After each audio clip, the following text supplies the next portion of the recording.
I married the daughter of a wealthy family who was in love with me only for her money. But what happened to me after the wedding? It wasn't a punishment, it was a warning. Because the most terrifying part wasn't what she did to me. The truly horrifying thing was that I still didn't know if I had actually married her or not. My name is Victor, I am 32 years old, and I am writing these lines from a room in a psychiatric hospital. According to official records, I was committed because I lost my sense of reality. But I didn't lose reality. I just saw what reality truly was, and it was too heavy for anyone to accept. All my life, I dreamed of wealth. An ordinary life wasn't for me, and I was ready to try any path to change it until I met her. Her name was Alina ***. The first moment I met her, I knew my life would change, but I could never have guessed how that change would manifest. My meeting with Alina seemed like a total coincidence, but now when I think about it, nothing was a coincidence. I had gone to an exclusive party invited by a friend, that classic environment with rich people and expensive drinks where I was the only person who didn't feel like they belonged. Yet, I was there because I never liked to miss opportunities. When I first saw her that night, it wasn't her beauty that caught my attention. Yes, she was beautiful, but what truly struck me was the way she looked at me. She was focused directly on me from across the crowd, and that look was not normal. It was as if she knew me, but I didn't know her. She didn't hesitate when she approached me. She said my name directly. This detail surprised me because I hadn't introduced myself. It wasn't hard to find you, she said. This sentence might sound like flirting, but the feeling it gave was completely different. It felt less like a meeting and more like a reunion. We started talking. While she spoke, I was analyzing her because there was a strangeness in her behavior. What she said was normal, but there was a slight emptiness in her tone, as if she were imitating something. I didn't care about it at the time because the moment I learned who she was, all my doubts were pushed to the background. Her family was incredibly wealthy, and most importantly, she had fallen in love with me. This was an opportunity for me, and it would have been foolish not to see it. We met again within a few days, then again, and with every meeting she was becoming more attached to me. This speed wasn't normal, but I ignored that detail because this was exactly what I wanted. If someone was this attached to me, it was my advantage, but there was something she was too fast, not just emotionally. In everything. Alina's interest in me turned into an obsession within a few days. But instead of bothering me, it worked in my favor because I was in total control. At least, that's what I thought. She would text at all hours of the day. She wanted to see me. She made plans, and the strangest thing was, she knew things I hadn't even said yet. This detail seemed small at first, but it became more prominent over time. One day, I was thinking about mentioning a place I wanted to go, but before I could say a word, she said, "We can go there." This silenced me for a few seconds because it couldn't just be a guess. This was knowing. Still, I tried to explain it logically. "Coincidence," I said. "We think alike," I said, but the feeling inside me didn't believe it. As our relationship progressed, I met her family. They had a massive mansion. Everything was perfect, but that same feeling existed in that house too. Something was not right. The servants were too quiet, the family members were too controlled. Everyone acted exactly as they should, but this state of being as they should was too perfect. It wasn't natural. When her father looked at me, I saw something in his eyes. It was an evaluative look, but at the same time, there was a sense of acceptance as if he already knew me. This made me uncomfortable, but I stayed focused on my goal because this marriage could change my life completely. And before long, the marriage proposal came, but not from me, from her. When she made the proposal, I didn't know what to say for a few seconds because this completely changed the game where I thought I was in control. A person didn't move this fast, but she was. And the strangest part was this. She showed not even the slightest hesitation while doing it, as if she already knew the outcome, as if this was what was meant to be. "You will say yes," she said. It wasn't a question, it was information. At that moment, a small discomfort formed inside me, but that feeling remained very weak compared to the thought of money. The opportunity to reach what I had wanted my whole life was right in front of me, and I wasn't someone to miss that chance. I thought for a few seconds and then smiled. Yes, I said at that moment.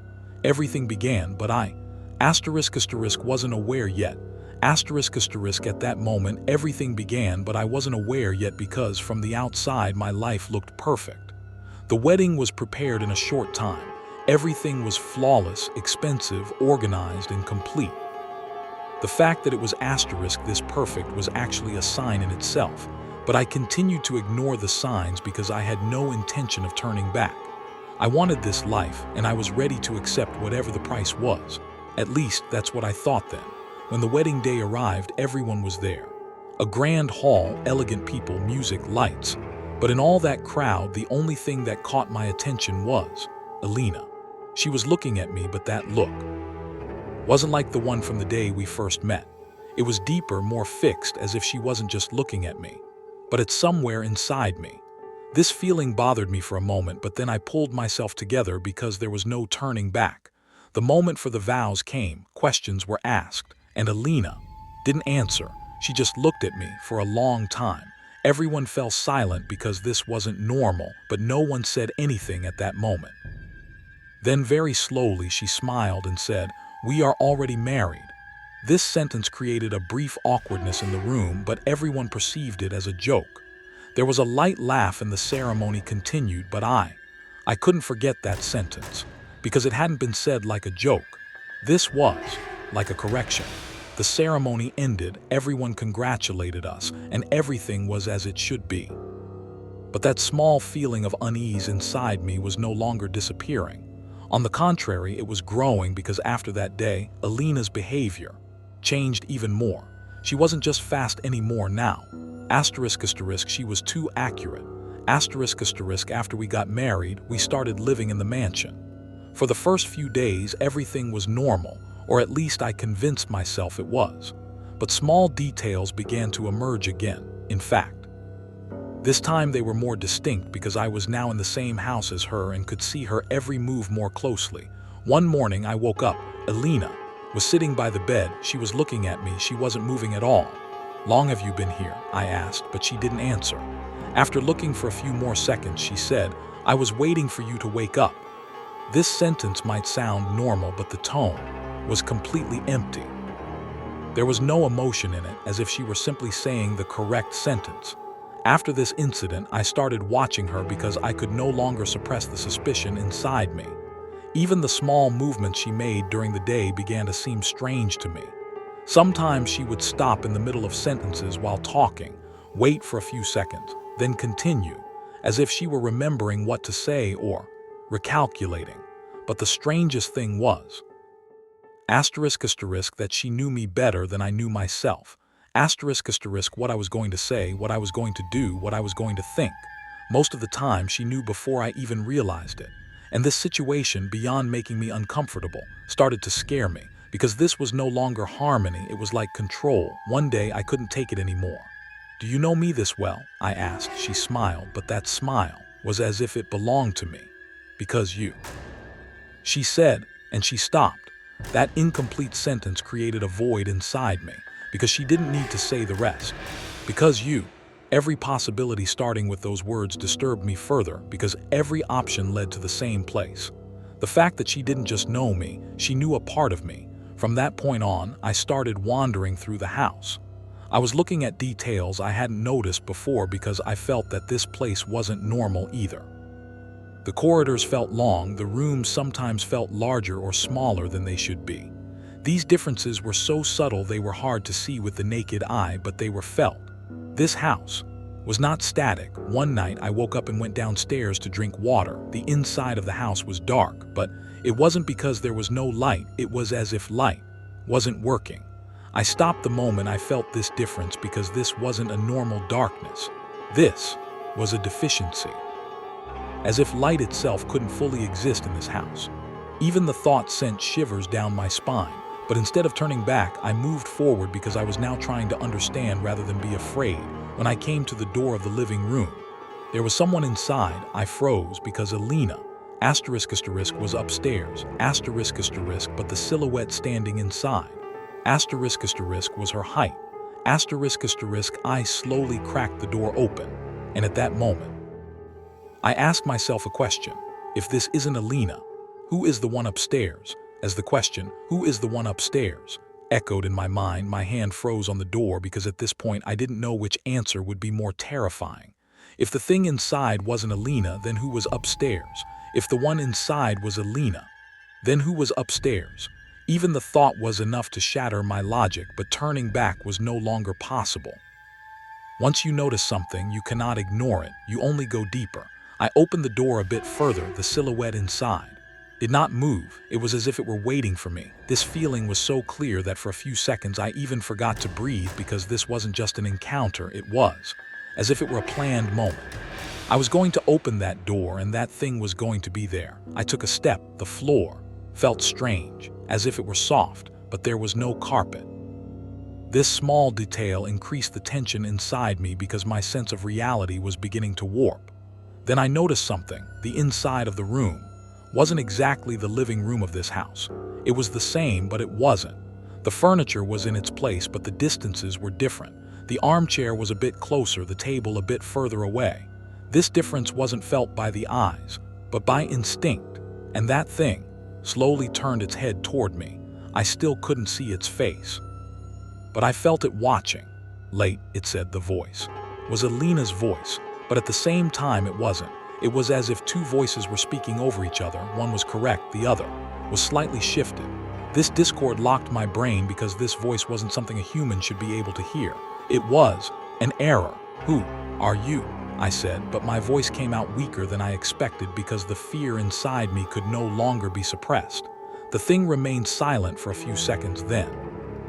The one who is yours, it said. This answer didn't make sense, but it felt as if it were true when it said the one who is yours. Something broke inside me because that sentence wasn't just an answer, it was a claim.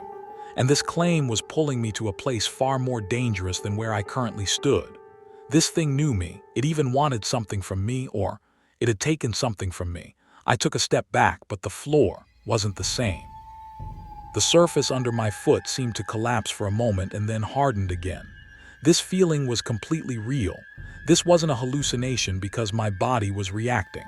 This house was alive, or at least it was changing, and I felt as if this change was happening according to my movements. This house, I said, but I couldn't finish the sentence because the thing spoke. A house. Short, clear, and true. This word struck my mind because at that moment I understood that this place wasn't a structure. It was an area, a place, a point where things intersected, and I was trapped inside this point. Then what do you want? I asked, because now that was the only important question. The thing slowly took a step toward me, but this step did not change the distance. This was physically impossible, but it was happening. This showed that distance was no longer a rule. This place had its own rules, and I didn't know them. Your place, it said. This word echoed inside me because it felt familiar, as if I had heard it before, but when? I didn't know, or I didn't want to remember. I don't have a place, I said reflexively, but as soon as I said it, I realized it was wrong. Everyone has a place, and if a place exists, it can be taken. The thing smiled, but that smile was my smile. The moment I saw that smile, all my resistance collapsed.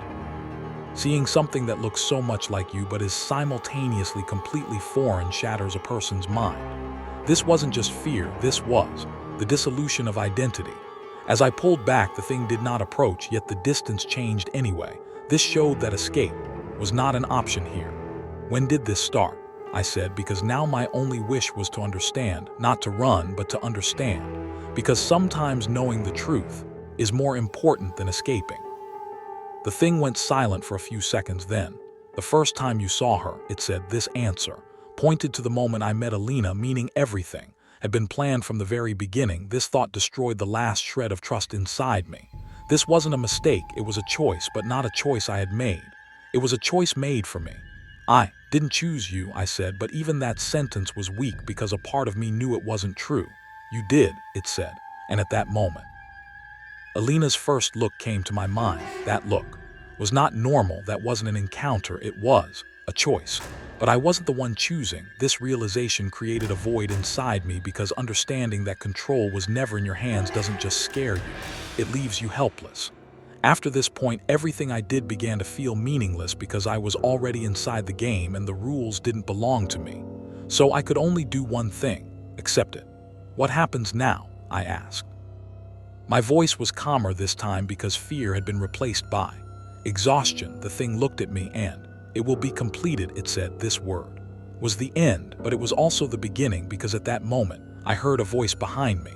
Froze. This voice was Alina's voice, but it was coming from upstairs. I slowly turned around through the crack in the door. She was watching the real Alina, or what I thought was her. Two Alinas, two realities, and I was caught in between. The simultaneous existence of two Alinas completely broke my mind because I could no longer distinguish what was real. One was inside, one was outside, but which one was right? I didn't know. And perhaps that was the most terrifying part, because choosing the wrong one wouldn't just be a mistake, it could be the end. The thing inside looked at me, the Alina outside looked at me. Both spoke at the same time. Come, but their voices were different. One was empty, the other was emotional. This was the moment of choice, and I chose the wrong one. I took a step, I went inside, the door closed, and at that moment, everything went silent. If you are reading this, what I have written is not a warning, it is a record, because I now know how I got here, but how to get out, I still don't know. The doctors tell me I've lost reality, but I haven't lost reality. I just chose the wrong one, and the most terrifying thing is, sometimes at night, the door opens, and someone walks in, looks at me, and smiles, because they are the thing living outside in my place.